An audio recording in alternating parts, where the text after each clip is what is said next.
They said I was crazy, so I outsmarted them and took everything they called me crazy. My own family, my friends, everyone I trusted looked at me like I'd lost my mind when I told them what I was planning to do. But here's the thing about being called crazy: sometimes it's just because you can see something others can't. And sometimes that vision is worth everything. My name is Sarah, and this is the story of how I went from being labeled the family disappointment to owning a dollar empire. But it didn't start there. It started in my childhood bedroom in suburban Ohio, staring at a rejection letter that would change everything.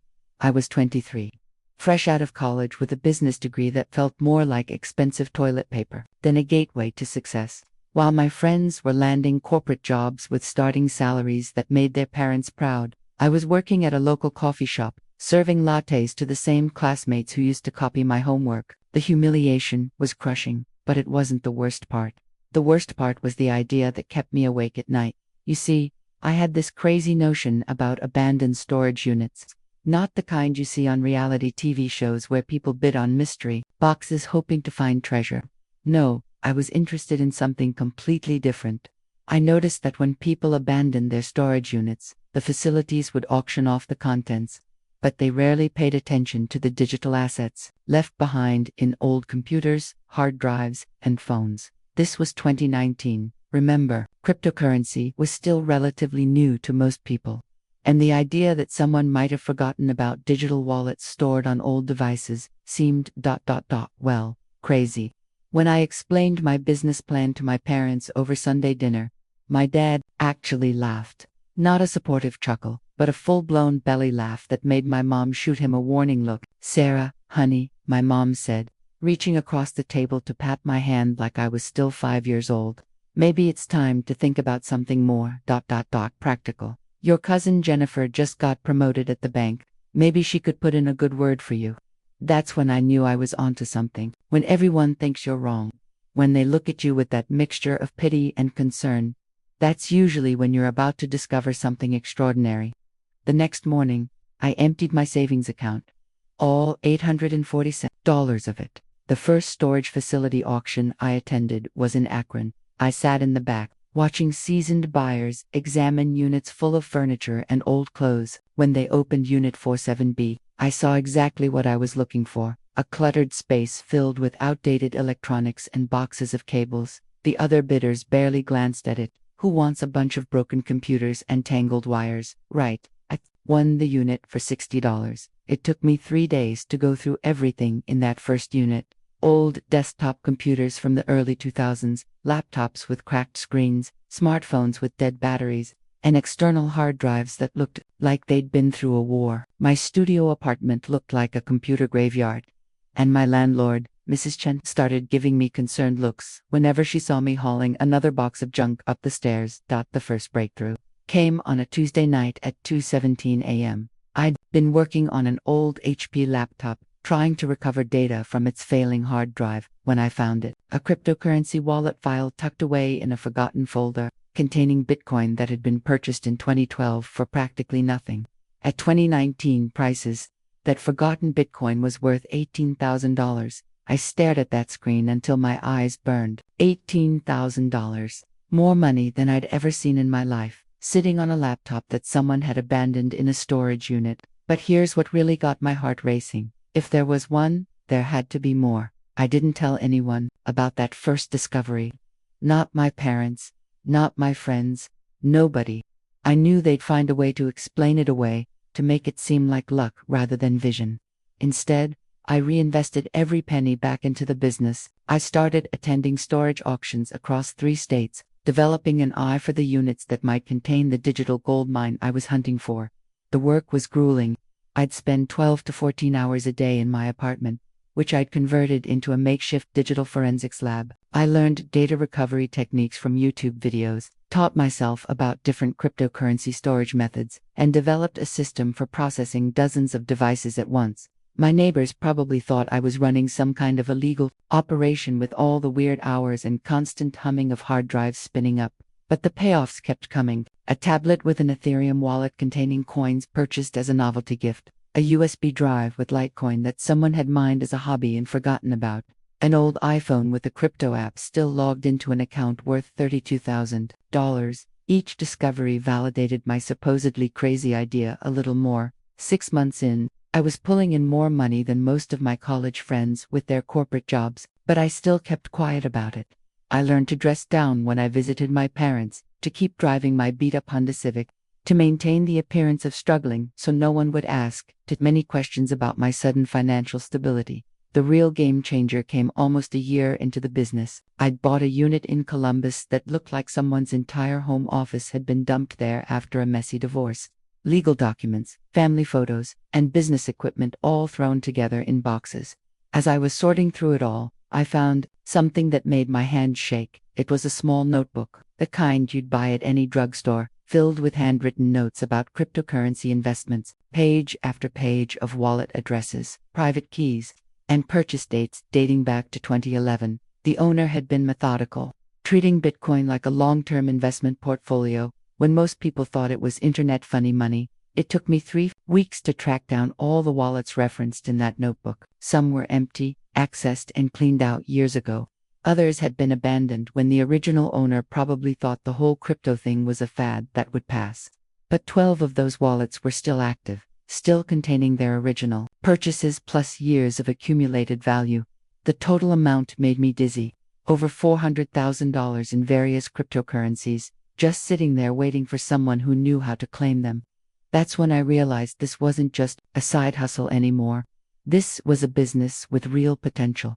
I started scaling up operations. I hired a part-time assistant, a computer science student named Marcus who was brilliant with data recovery and didn't ask too many questions about why we were so interested in old electronics. I leased a proper workspace, invested in professional-grade data recovery equipment, and developed systems to process larger volumes of devices more efficiently. The family dinner, where I finally told them what I'd been doing, is burned into my memory forever. It was Christmas 2020. And everyone was gathered around my parents' dining room table, sharing updates about their lives. My brother talked about his promotion at the insurance company. My sister announced her engagement. My cousin Jennifer, the banking success story, bragged about her new mortgage approval for a house with a 3-car garage. When it was my turn, I simply said, "I'm doing well. The business is profitable." "What business?" my dad asked, and I could hear the skepticism already creeping into his voice. I explained everything. The storage units, the digital forensics, the cryptocurrency recovery.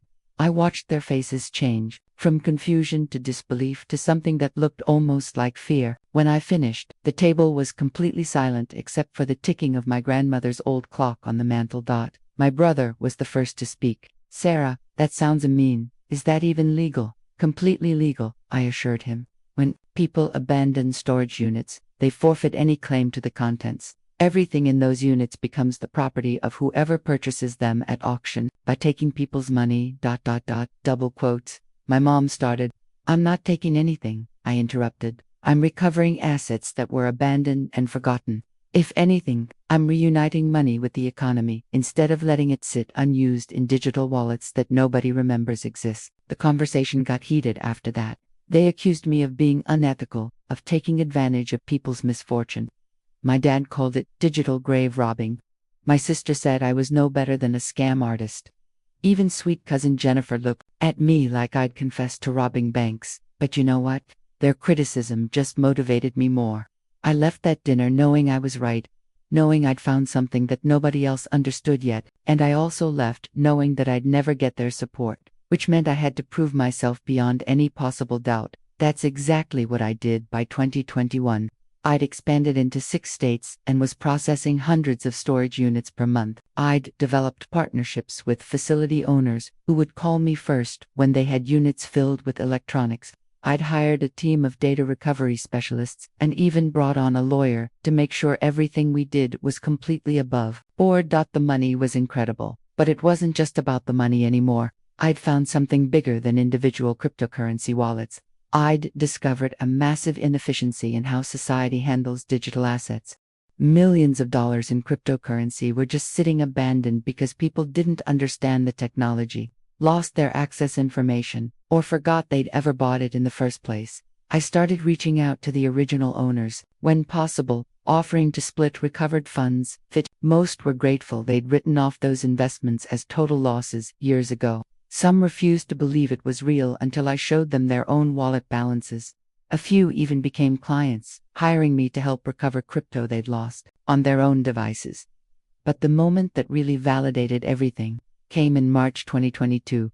I was featured in a TechCrunch article about unusual cryptocurrency recovery methods. The journalist who interviewed me called my business model innovative and filling a genuine market need. Within a week of that article going live, I had calls from venture capital firms interested in funding expansion. That's when my family started calling me back. My dad, the same man who'd called my idea crazy 3 years earlier, suddenly wanted to have lunch and discuss business opportunities. My mom started bragging to her friends about her entrepreneur daughter. Even Jennifer asked if I was hiring, since she was looking for new challenges in her career. The truth is, their change of heart hurt almost as much as their original dismissal. Where was this support when I was working 18-hour days in my studio apartment? Where was this pride when I was eating ramen noodles every night to save money for better equipment? They loved me when I was successful, but they'd called me crazy when I needed them most.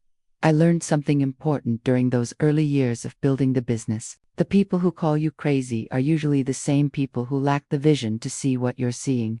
They're not necessarily bad people, but they're stuck in conventional thinking. They can't imagine success outside of traditional paths, so anything different seems impossible or irresponsible to them. But here's the thing I want you to understand, especially if you're watching this because you have an idea that everyone thinks is crazy. Their disbelief isn't about you or your idea, it's about their own limitations. They're telling you more about their worldview than they are about your potential. By 2023, my company was generating over $2 million in annual revenue. We'd recovered more than $15 million in abandoned cryptocurrency and returned over half of that to grateful original owners. I'd gone from serving coffee to employing 12 people and operating in 14 states. The business had evolved to we weren't just buying storage units anymore. We were partnering with estate sale companies, working with probate attorneys, and even consulting with cryptocurrency exchanges about dormant accounts. What started as a crazy idea about forgotten Bitcoin had become a legitimate financial recovery service. But the real victory wasn't the money or the recognition. It was the lesson I learned about trusting myself when everyone else thinks I'm wrong. That lesson has been worth more than every dollar I've ever recovered. I want to pause here and ask you something. Have you ever had an idea that everyone around you thought was impossible or crazy? I'd love to hear about it in the comments below. Sometimes we need to know we're not alone in seeing opportunities that others miss. The business continued growing through 2024, but I started thinking about what came next. I'd proven the concept, built the systems, and created something valuable. But I also realized that my real passion wasn't just cryptocurrency recovery. It was about finding value where others see nothing. It was about looking at the world differently and being rewarded for that different perspective. That's when I made a decision that probably seemed crazy all over again. I decided to sell the business. I know what you're thinking. Why would someone sell a multi-million-dollar company that's still growing? The answer is simple. Because I'd learned that the most valuable thing wasn't the business itself, but the skill of seeing opportunities that others miss, and I wanted to prove I could do it again. The sale process took 8 months and attracted buyers from around the world. Cryptocurrency was mainstream by then, and everyone understood the value of digital asset recovery. The final selling price was $8.2 million, with performance bonuses that could push it past $10 million depending on how the new owners grew the company. When the sale closed in January 2025, I was 31 years old and financially set for life. But more importantly, I'd proven something to myself and to everyone who'd called me crazy. I'd taken an idea that seemed impossible and turned it into something extraordinary. The day after the sale closed, I had dinner with my parents again, same dining room, same table, but everything was different this time. My dad, who'd laughed at my storage unit idea 6 years earlier, looked at me with something I'd never seen before, genuine respect. "I owe you an apology," he said during dessert. "I should have supported you from the beginning, even if I didn't understand what you were doing." My mom nodded, tears in her eyes. We were so focused on what seemed safe that we couldn't see what was possible. It was a moment I'd imagined for years, but experiencing it felt different than I'd expected. I wasn't angry anymore. I was grateful. Their doubt had forced me to become completely self-reliant, to develop unshakable confidence in my own judgment. If they'd supported me from the beginning, I might never have developed that crucial ability to trust myself when everyone else thinks I'm wrong. That's the real lesson I want to share with you today. Being called crazy isn't necessarily a bad thing. Sometimes it's a sign that you're seeing something others can't see yet. The key is learning to distinguish between genuinely bad ideas and ideas that are just ahead of their time.